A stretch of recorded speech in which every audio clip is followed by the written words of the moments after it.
Recording first, live on Facebook. Here we go. This is such a handy thing to be able to do it like this. It's a lot of potential, isn't there? Yeah.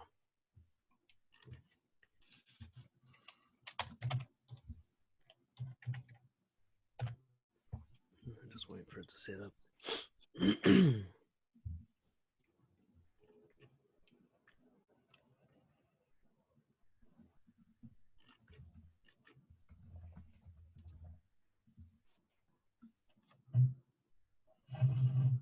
All right. Let's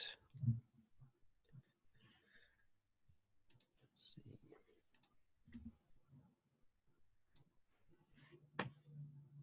Seems to think it's live. Yeah, I think it's about to go for it. As far as I know, it's underway. Yep. I think we're in. Good. All right, everyone. Welcome back to BROJO, Ask BROJO Anything. And streaming live for you now. And of course, the recordings will be available for everyone later, exclusive to Gold members for the live stream. And of course, we're going to prioritize our Gold members' questions as well. And then we get to other ones if there's time. So, that's better. So we've got two questions today. We've got one about feeling inappropriate talking to strangers. And then we've got another one about talking to people who are on the autism or Aspergers spectrum, or people with a similar kind of nature. So I don't know where we're going to go with these ones, but we'll try and keep it short, 10, 15 minutes each, and see how much wisdom we can impart in that time. So Mike, let's start with the first one. I'll read it out and then we'll jump into it, eh? Sounds good. All right, so this one's actually from a little while ago. We had a challenge in January around meeting strangers, and it was a difficult challenge. And here's one of the struggles that one of our members had. So he says, I'm having a hard time with the challenge. Saying hi to random people is no problem, but actually having a real conversation with strangers is really hard. I keep going to social events alone, hyping myself up to socialize and meet new people, but I just can't get over the hurdle, end up beating myself up over it the entire evening and the day after. He goes on to say, I was bullied a lot when I was young. They always told me I didn't belong. I think that's still a voice in my head. You don't belong in this person's space. You'll only be a nuisance. Maybe it'd be good to try and break it into smaller challenges, but I can't really figure out the right steps. What kind of advice or tips do you guys have? So this is a pretty common one. The idea of being an inconvenience, being inappropriate, worrying that you're going to somehow hurt or upset people just by trying to talk to them. Mike, you want to have first crack at this one? Absolutely. I think this was one of the 30-day challenges that I ran, and it's one of my favorites, actually. Those of you who know a bit about my history know that I had a lot of social anxiety growing up, and it's something that I only began really effectively tackling head on within the last 10 years. And I can absolutely relate to what he's talking about here in terms of that inner voice that creates all kinds of anxiety and self-doubt, the not good enough story. I like to call it the inner bully, because it's relentless and it just seems to want to trash you and give you all of the evidence it can that you're going to fail in this situation.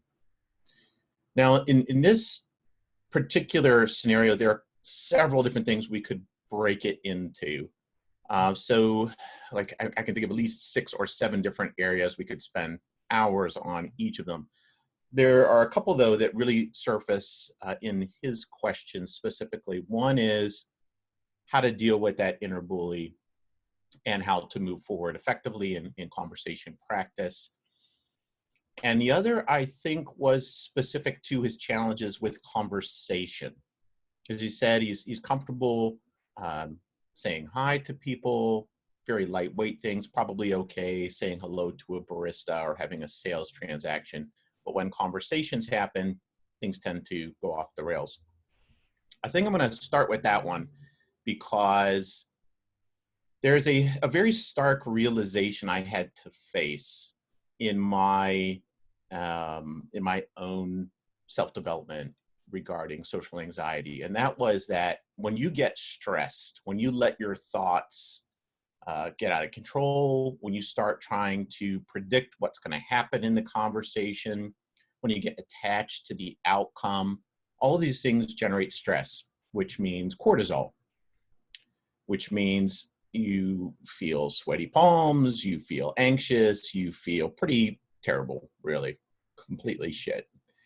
And aside from making it harder on yourself unnecessarily, there is a huge side effect of this that we don't often talk about, which is cortisol is designed to keep you alive. It's a function of your reptilian brain.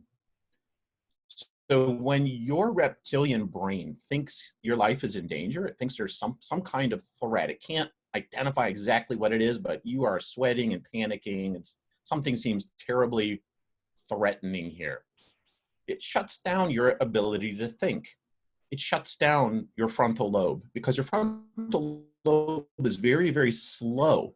And this was how we developed as humans. Your ability to think rationally is awesome. Your ability to have deep conversations is awesome. Your ability to sit on a hilltop and imagine going to the moon is awesome.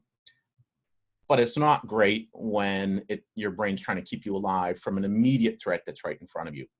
So that whole part of your brain gets axed.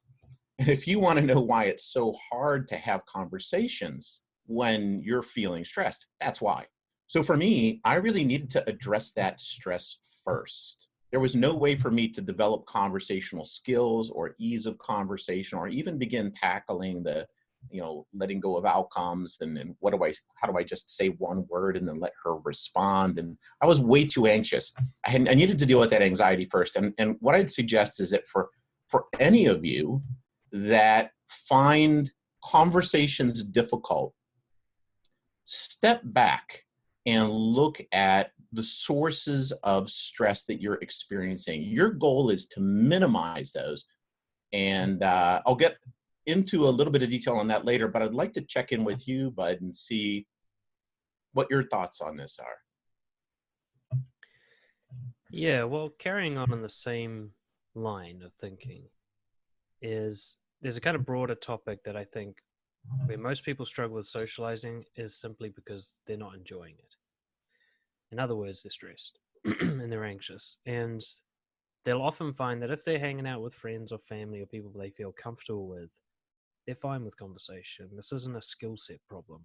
They know what to say and how to say. They don't even need to think. They just naturally converse.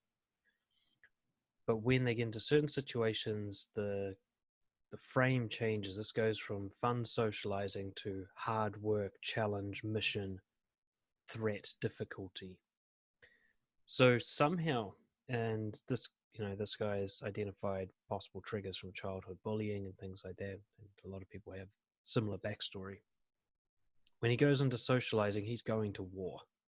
He's not going to have fun and meet people and connect. He's going to try and survive a high threat situation. And of course, every time he backs out of that, he actually confirms it. This is how things like agoraphobia work. Fear of leaving your house is your brain will perceive anything you run away from as dangerous, even if it's not. It takes you running away as evidence of danger. So if you go to a social situation and then you leave before talking to anyone because you're too scared to, your brain will register that as evidence that people are dangerous to talk to. So you're actually making it worse. So one of the key elements, there is a bit of a push here required where if nothing else, you need to make sure you leave the situation with confirmation that nothing dangerous or bad happened. One of the ways of doing that is just because you can't talk doesn't mean leave the situation. It's important that by the time you go home at the end of the night, you register clearly, look, nothing bad happened, even though I didn't talk to anybody. Even if you sit in the corner nursing the same bear for an hour and then go, okay, that's enough, I'll go home now, rather than running away, because the running away compounds the effect. What I also get from this is that the stress is self-generated. This guy's, like most guys, I think, put a lot of pressure on himself to succeed.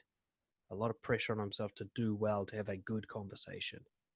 And that pressure is actually where the stress that prevents his conversational ability is coming from. So he's shooting himself in the foot with his own goals. One of the ways that I helped counter that for myself when I realized that this was happening is that I took all the pressure off actually having to do well. And my goal was simply to show up and stay there for as long as I could handle, with no pressure to actually do anything. Now, if I felt like doing something, I could, but I didn't have to. Ironically, when I didn't have to anymore, I was more likely to. Because now it's just a free choice. I'm just here and I can do more if I want to, but I don't have to stay. If I'm like, okay, I have to talk to 5 people and it has to go well, I'm not going to talk to anyone. I'm going to end up panicking and running home, and then I'm going to confirm that it's dangerous. So that's my first take. Yeah, I totally agree with that. The approach that I found most effective in directly addressing my anxiety was simply to pull back a bit on what I was trying to do. All that anxiety is being generated in my head, which means that if I'm setting the bar too high, I've never done pole vaulting, okay? But I imagine the higher that bar is, the more anxious I'm going to feel just thinking about it. That is a high bar. How the heck am I going to get over that bar, right? Lower that bar enough, and I'm like, oh, I can do that. That feels all right. I don't think I'm going to die. You know, I'll probably hit it, and I'll probably fall on my face on the mat, but I'm not going to get hurt. And your goal is to find a place where that bar feels safe enough, and then gradually raise it from there as your confidence naturally develops. So the way I approached it was I'd go out to practice social skills and challenge myself. And if I felt too anxious today, I'd pull back a little bit. Hey, I really want to talk to that girl across the cafe. She seems really nice and it looks like she's reading something interesting. I feel way, way too anxious to do that. All right, who can I talk to that I feel less anxious about? This guy next to me, he seems nice. Those baristas, oh, I've met her before. That seems fine. I can walk down the street and make eye contact with people. There's all sorts of other things I can do that feel way safer. And what I find is that when I pull back a little bit on what I'm demanding of myself and show my brain that it is safe and that I'm not in some kind of imminent mortal threat, I can see that confidence grow very quickly. Literally 5 to 10 minutes later, I'll feel no anxiety going up and saying hi to that girl. But as long as I'm pushing myself there, as long as I'm holding on to this kind of win-loss, very, very high bar mentality, like I've got to clear that pole vault jump on the first try, even though I'm totally inexperienced and anxious about this, you're creating an enormously stressful and difficult situation for yourself for no reason. And it becomes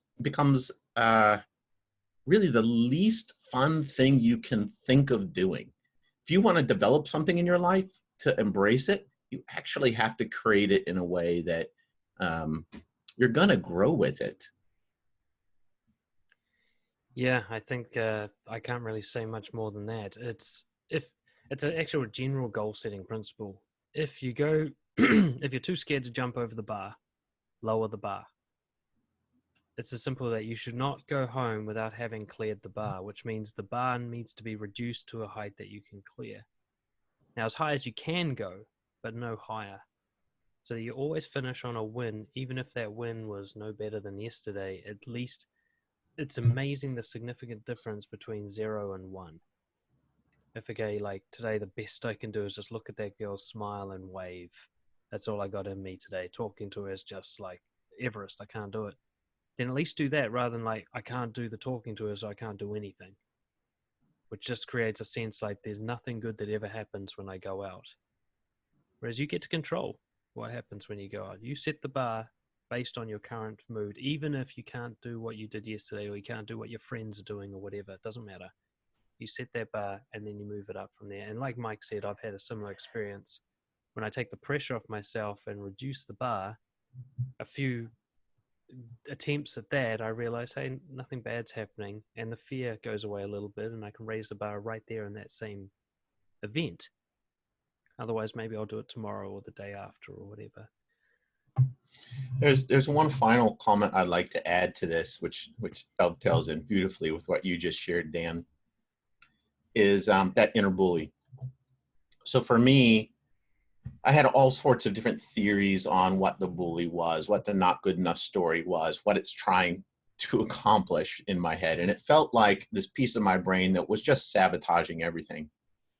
I now have a different perspective on that, which has just recently begun forming. That inner bully in your head is probably more likely the voice of your own values.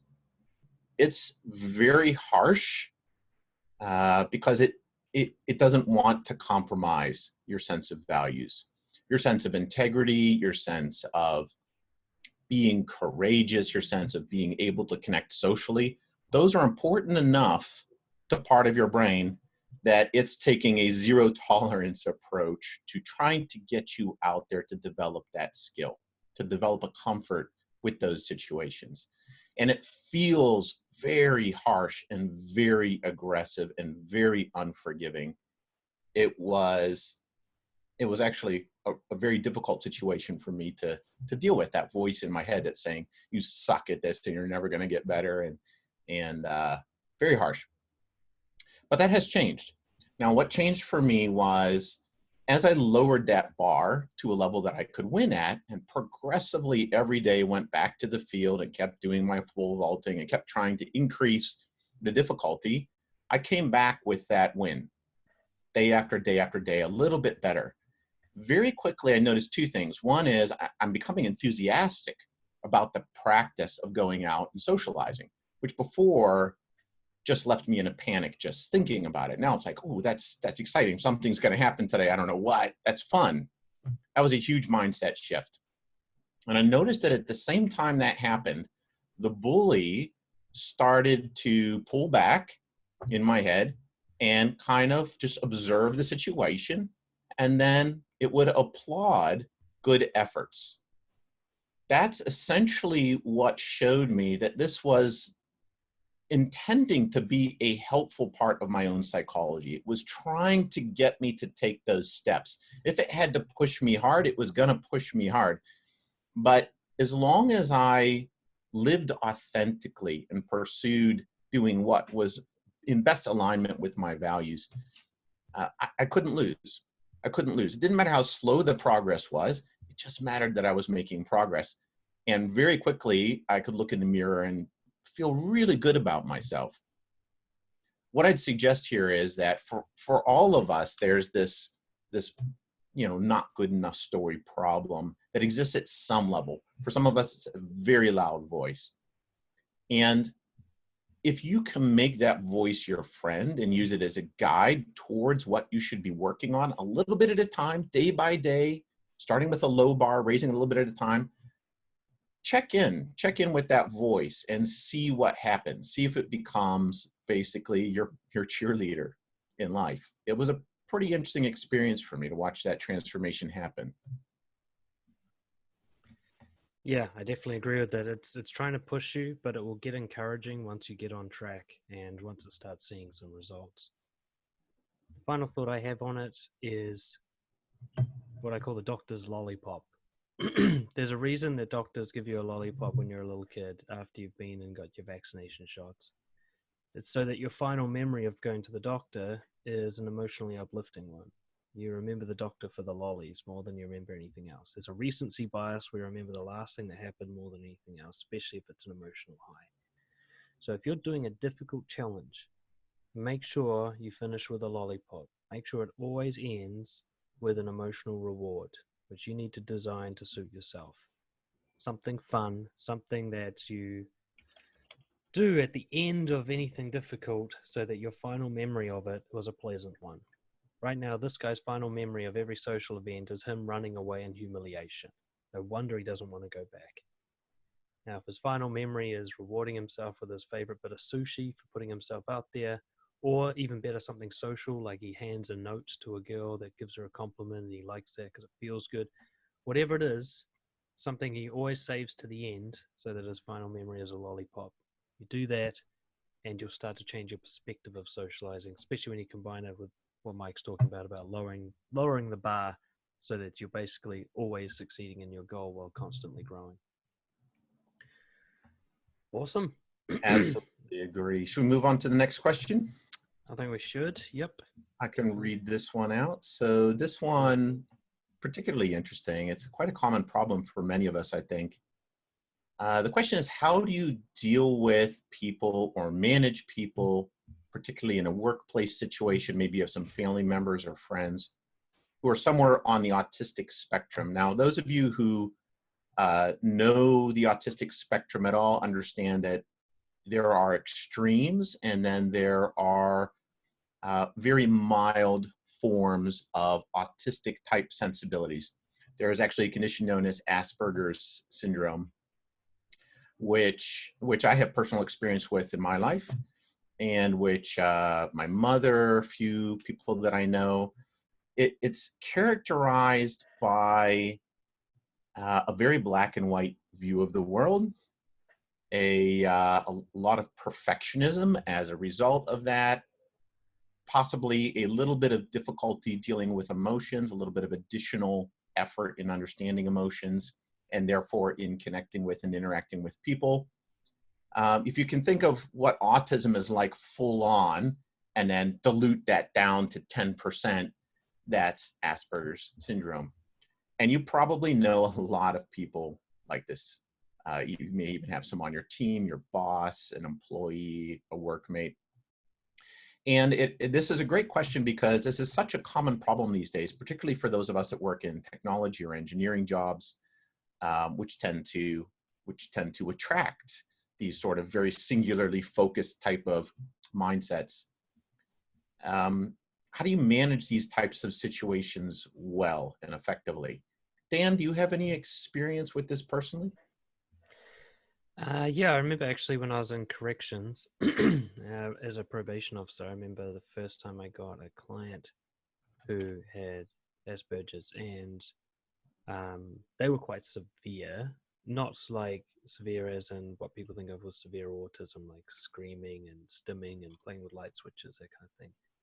But like the black and white thing, if I used any sort of vague talk, colloquialisms or cliches or anything like that, he would take it very literally, you know. And if I said something vaguely, he wouldn't understand. So if I said, oh, I'll see you sometime tomorrow afternoon, he would never show up because there is no sometime tomorrow afternoon. If I said 3 p.m., he'd show up at 3 p.m. There was these little things like this. And through him and others, I started to learn about the challenges that these people have socially. I also started to learn about their strengths. For a start, in my experience, people on the spectrum are far more tolerant of direct and brutal honesty than most people are, both giving and receiving. My book editor is actually on the spectrum, and she is ruthless with me, which is exactly what I need to edit my book and to work on my philosophical ideas. Better than that, even, is I can be ruthless with her and I never have to worry about offending her. She's always just grateful to be knowing exactly what's going on in my mind directly and honestly. I never get an offended reaction from somebody who's on the spectrum when I'm directly honest with them, as opposed to people who aren't, who, you know, want you to sugarcoat things. So there's a strengths and weaknesses thing that you can play with here. One of the things, as Mike identifies, there are certain industries that are attractive to people who are obsessive and intelligent and singularly focused and like order. Things like engineering and technology, you're going to get an overrepresentation of people on the spectrum. Whereas things like creative art or teaching, you're going to get almost no one. So that's my experience with it. I mean, I've worked with lots of guys with it, and I've actually coached quite a few on how to socialize, and there's absolutely no barrier to them socializing. It's just people need to work with them, and they need to know their own kind of foibles.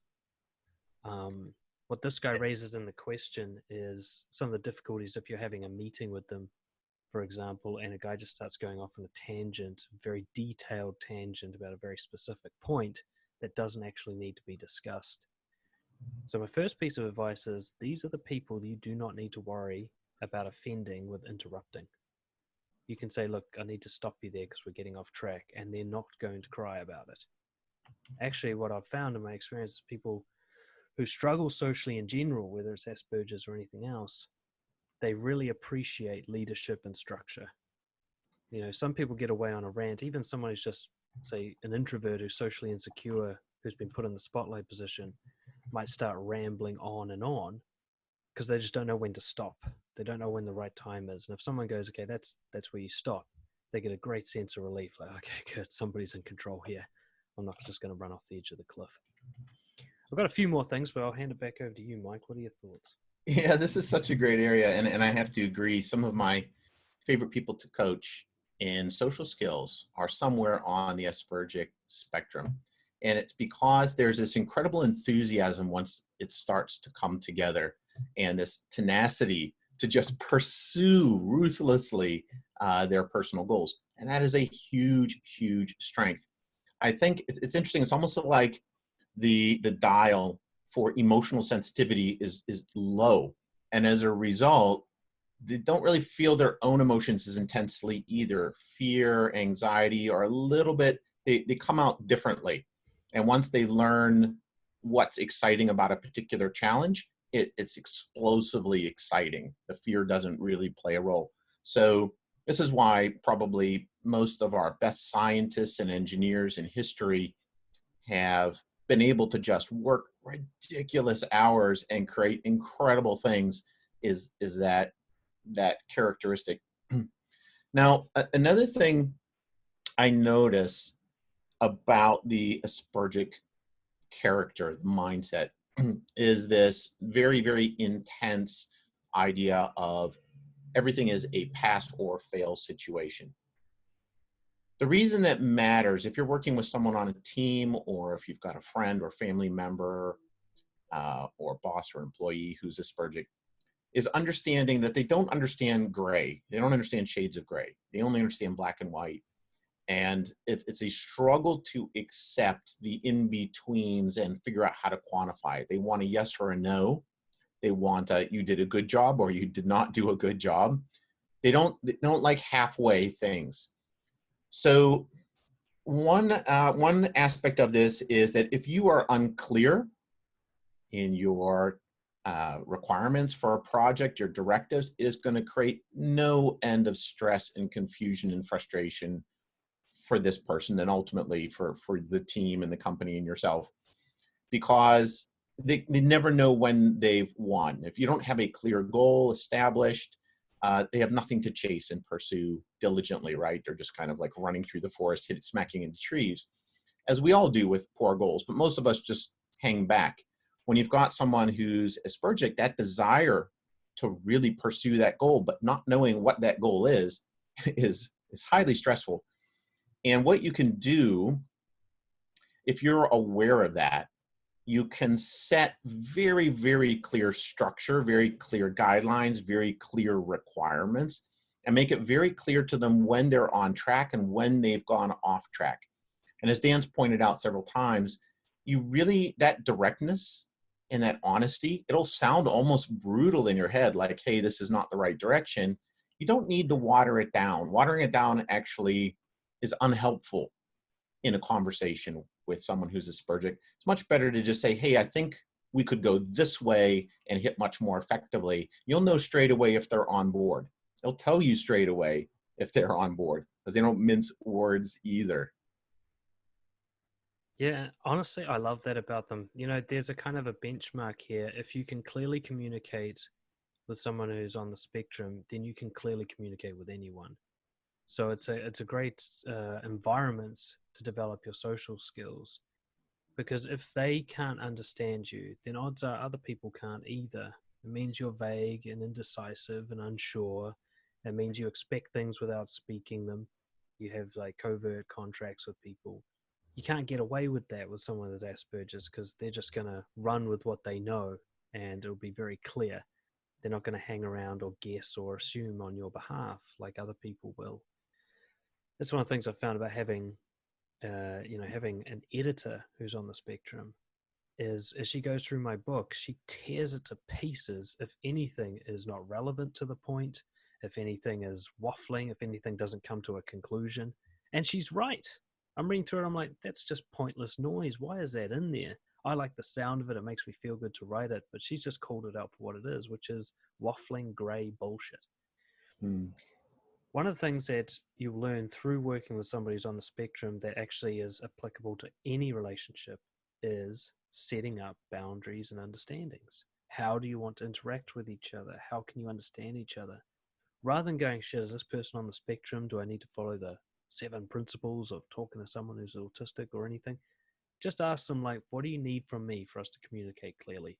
Because here's what I need from you. And come to an agreement. And this is a great practice. First, you do it with someone like this who's actually going to appreciate you for it and not get all huffy that, you know, that you're not going to guess what's in their head because they don't understand that whole concept anyway. But it'll help you set up for later on for somebody who's not on the spectrum and has a lot of covert expectations and wants people to just guess what they're thinking. You'll be able to call them out and say, no, that's not how I do things. I've learned from people on the spectrum, we've got to have a clear understanding. We've got to have black and white deliverables and results. And even in a personal relationship, when I talk like this, it means I feel that. So now you know. I just saw a latest study that came out. I might post the link below the recording. That's basically showing that facial expressions are a hugely inaccurate indicator of what's going on inside somebody. Basically, they're faked a lot of the time, or they're misrepresentative. So, for somebody on the spectrum, they already know that because facial expressions are a fucking mystery to them. They often misread them. They'll often say things that are inappropriate or seem to be offensive, and they don't seem to realize it, and so on. Because the face is kind of a mystery for them and they don't like looking into faces as much as others anyway. But the funny thing is, they're right. Faces cannot be trusted. Facial expressions are not largely accurate when it comes to what people are really thinking. So you have to actually tell people. You might think, hey, it shows what I want, and then you get disappointed at people for not delivering. When actually, no, you didn't show what you want. You didn't say it out loud in black and white. Just coming back to the original question, what I'd suggest, he says something like, how do I manage that tendency they have to go off track? I want a succinct answer in one sentence, not a 10-minute explanation. Tell him that. Say, I want a 1-sentence answer. All right. When they start going off on track, goes, look, this is too much information for me. I just want to know the answer to this question. Here it is. What's the answer to that? They will appreciate you for doing that because they're running like a train with no tracks here. They're just like, fuck, I'll just keep talking until I hit the mark because I have no idea what's going on. Give them a mark to hit. Yeah. And I got to add something to this here. There's some fascinating brain science going on right now regarding full-on autistic people who can't even communicate, basically sit and shake, that a big aspect of the problem that they're experiencing is that everything, every sensation, every sound, every noise, every gust of wind, every bit of light, everything has maximum significance. The brain can't filter that many points of data that are all significance level 100. Whereas we know how to ignore shit all the time. We ignore most of what happens around us and figure out which part is relevant for us. Someone who's fully autistic can't quite do that. So it feels like the world is screaming at them and blinding them and hurting them all constantly like they're on fire. Now, someone who's Aspergic has that to a lighter degree. They're functional, but that tendency is still there. And what that means is that when you're in a business meeting and you ask someone who's Aspergic, hey, can you explain your logic behind this situation? Or can you tell us where this feature is at? Whatever question you ask, they will give you every piece of information about it they can, because to them, all of those bits of information are crucial for you to know. They can't filter it. So a few ways you can manage that, as Dan said. One is help them narrow it down. Say, hey, I've got 60 seconds. I need an answer. Is this ready? What date will it be ready? Are there any big barriers to you getting this feature done on time? Another thing you can do is give them that list of questions well in advance of the meeting, preferably the day before or that morning, so that they've got several hours to actually think about what are the key things they need to know in my 3-minute summary of where the project is at. And it will make their life a lot easier, a lot less stressful. They'll have a chance to go through and identify those important things. It'll make your life a lot easier, and you'll get something much more valuable out of that. Dan, I've got one more thing I'd actually like to add on this topic. Did you want to share anything else on your mind right now? Just to confirm that, and just as I hear you speak, just emphasizing the importance of understanding that this is just basic leadership. This is what you should be doing with everybody. If you want people to, one of the reasons that people struggle to communicate with others on the spectrum is because they're actually very indirect and they're shy and cowardly about what they want. You can't get away with that with someone who's on the spectrum. They can't guess what you want. So if you can actually work with someone like that, you're practicing for everybody. You know what? I'm going to talk to I'll prepare all my staff with questions before the meeting. I'll give them all this is exactly what I want and what I don't want.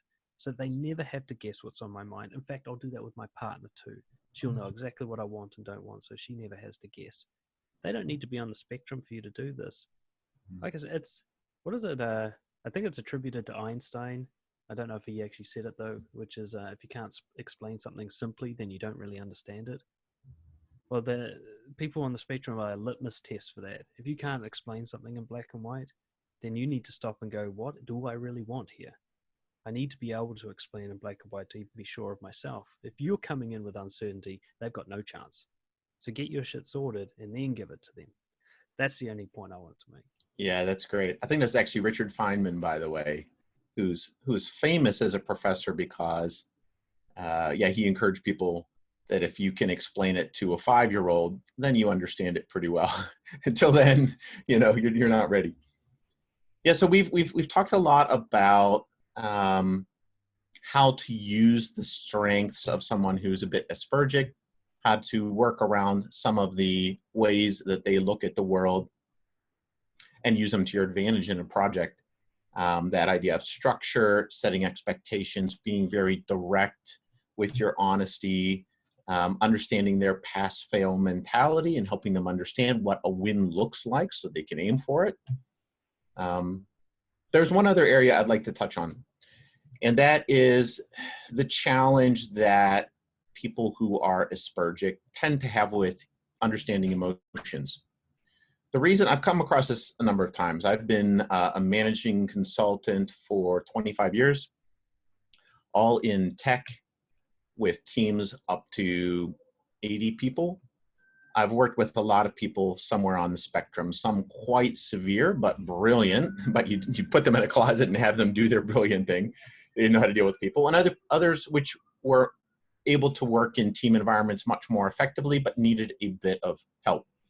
And one of the things I would see on a recurring basis is that if there was a situation that clearly involved emotion, it helped if I assisted the Aspergic people in understanding what was going on. It was a little funny in the way it sounds, but I can give a few examples. One is if someone is frustrated, helping this person understand that they're just frustrated. Here's what they're looking for. They're not mad at you. They're just anxious about the situation and stressed. And here's what we can do to help.